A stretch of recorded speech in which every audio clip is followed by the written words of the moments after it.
Terus dari soal hulu sampai hilir. Hulunya apa? Kita melakukan pencegahan, pengawasan. Kemudian di hilirnya sampai Bawaslu ini juga memberikan sebuah produk putusan.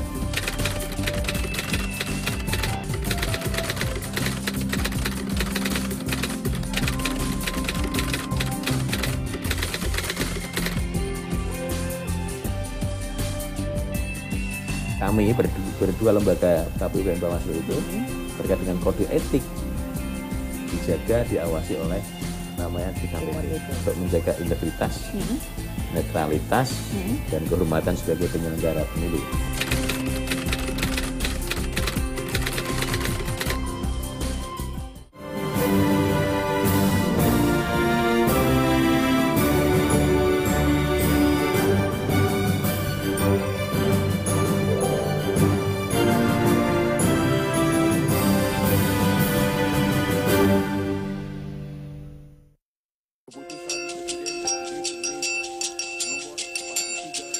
Abhan Misbah dilantik Presiden Joko Widodo sebagai anggota Badan Pengawas Pemilu atau Bawaslu RI pada tanggal 11 April 2017 di Istana Negara, Jakarta Pusat. Pada rapat pleno Bawaslu tanggal 13 April 2017, Abhan terpilih sebagai Ketua Bawaslu RI periode 2017 hingga 2022. Keputusan tersebut diambil secara musyawarah mufakat. Sebelum menjabat sebagai Ketua Bawaslu RI, Abhan pernah menjabat sebagai Ketua Panwaslu Jawa Tengah periode 2008 hingga 2009 dan Ketua Bawaslu Jawa Tengah periode 2012 hingga 2017. Lahir di Pekalongan, Jawa Tengah pada 12 November 1968, Abhan menempuh pendidikan dasar hingga tingkat menengah atas di madrasah. Abhan kemudian melanjutkan kuliah di Universitas Pekalongan dan selesai pada tahun 1991.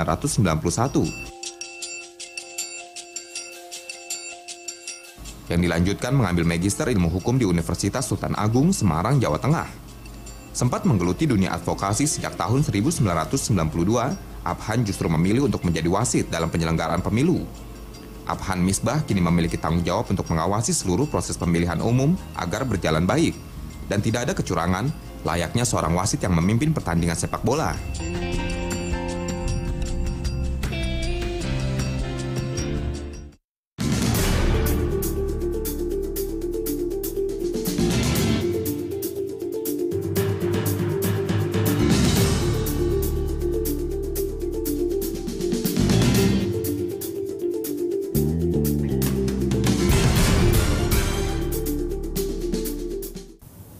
Ya, dan pemirsa, saat ini saya sudah bersama dengan Ketua Bawaslu RI, Pak Abhan Misbah. Apa kabar, Pak? Assalamualaikum.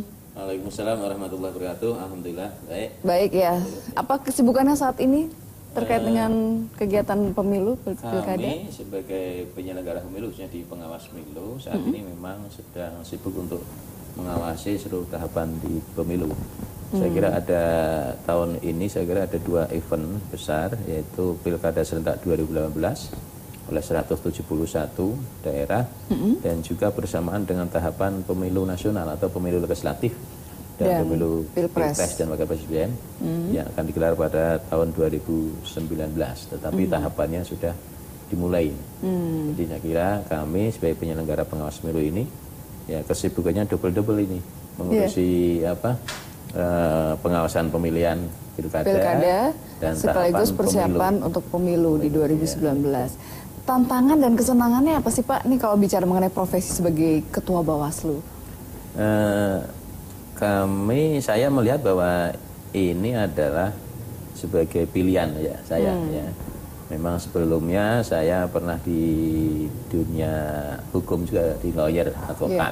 Tetapi saya juga pernah pengalaman di Jawa Tengah, di provinsi, 2 kali di Ketua Panwas Provinsi Jawa Tengah tahun 2008-2009, waktu itu masih ad hoc.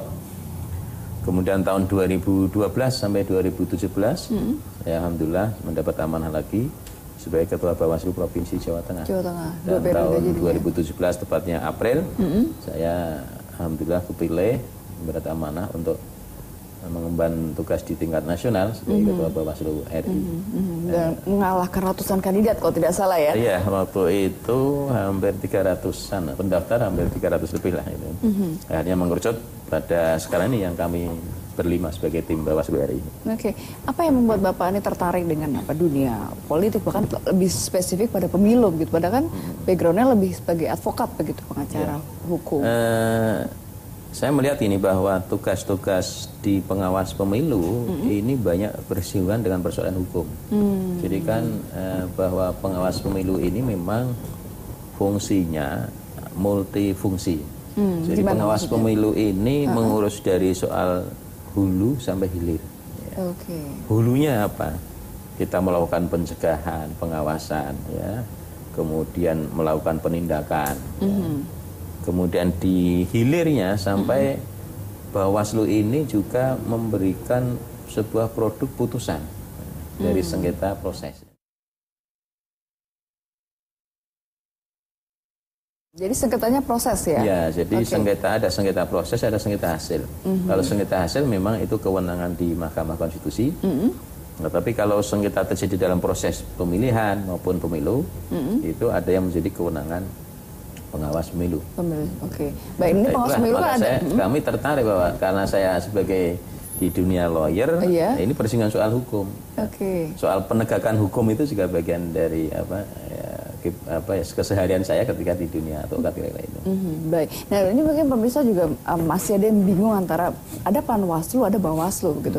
Pembagian tupoksinya seperti apa sih kerjaannya begitu, Pak? Jadi Undang-Undang 15 2011 itu Undang-Undang penyelenggara pemilu. Tapi undang-undang ini sudah dirubah ya dengan Undang-Undang 7 tahun 2017 ya, undang-undang baru. Ya, yang secara kelembagaan demikian bahwa pengawas pemilu itu ada pertama di Bawaslu RI. Itu sifatnya permanen 5 tahun. Anggotanya ada 5. Kemudian di provinsi ada namanya Bawaslu Provinsi.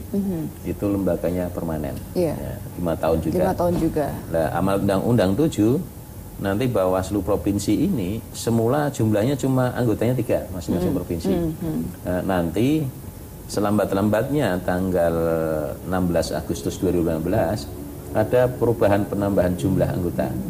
Bawaslu itu ada yang bertambah 2 menjadi 5, ada yang bertambah 4 menjadi 7 provinsi yang jumlah penduduknya besar. Sebut aja misalnya kayak Jawa Barat, DKI, Jawa Timur, itu jumlah anggota Bawaslu provinsi 7. Nah, di bawah provinsi ada kabupaten kota.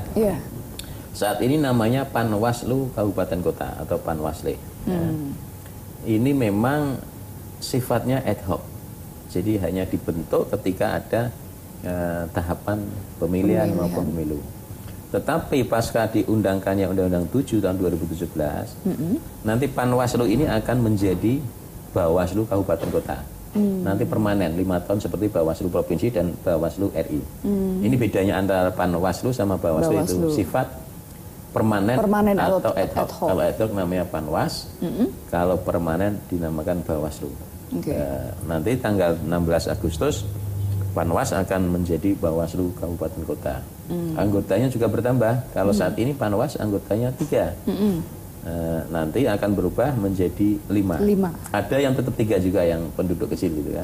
Tetapi juga nanti akan yang penduduknya besar akan bertambah menjadi 5. Kemudian di bawah kabupaten kota ada namanya Panwas kecamatan. Kenapa namanya Panwas? Karena ad hoc. Karena Panwas kecamatan ini masa kerjanya ya selama ada kegiatan pemilihan atau pemilu. Ketika selesai nanti selesai juga. Maka di Panwas kecamatan. Di bawah kecamatan ada namanya pengawas pemilu kelurahan atau desa. Ini juga sifatnya ad hoc. Masing-masing desa 1. Desa kelurahan 1. Maka disebut Panwaslu karena ad hoc. Jadi masa kerja sesuai tahapan, begitu tahapan selesai, maka selesai tugas mereka. Kemudian di bawah kelurahan ada nanti namanya pengawas TPS. Itu ada di masing-masing TPS, ada pengawas TPS. Ya. Masa kerjanya memang lebih ad hoc lagi. Ya, karena apa? Cuma 1 bulan.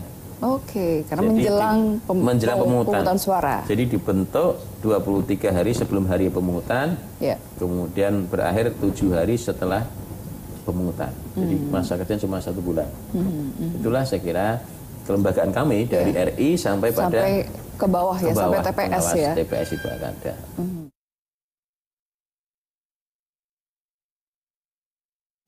Kalau dilihat sebenarnya berat nggak sih Pak untuk resiko menjadi seorang ketua Bawaslu begitu? Saya melihat ini karena ini sudah pilihan ya, apapun ya harus dihadapi. Persoalan resiko saya kira di profesi apapun ada resiko. Ya saya berdoa mudah-mudahan nggak terjadi apa-apa bagi pribadi saya maupun keluarga saya dan saya seluruh jajaran pengawas pemilu semuanya akan bisa mengemban amanah dengan baik dan tidak terjadi apa-apa. Ya, karena kan ini berkaitan dengan kekuasaan begitu kan. Ya, kalau persoalan dinamika saya kira hal yang wajar. Segala profesi ada dinamikanya kan.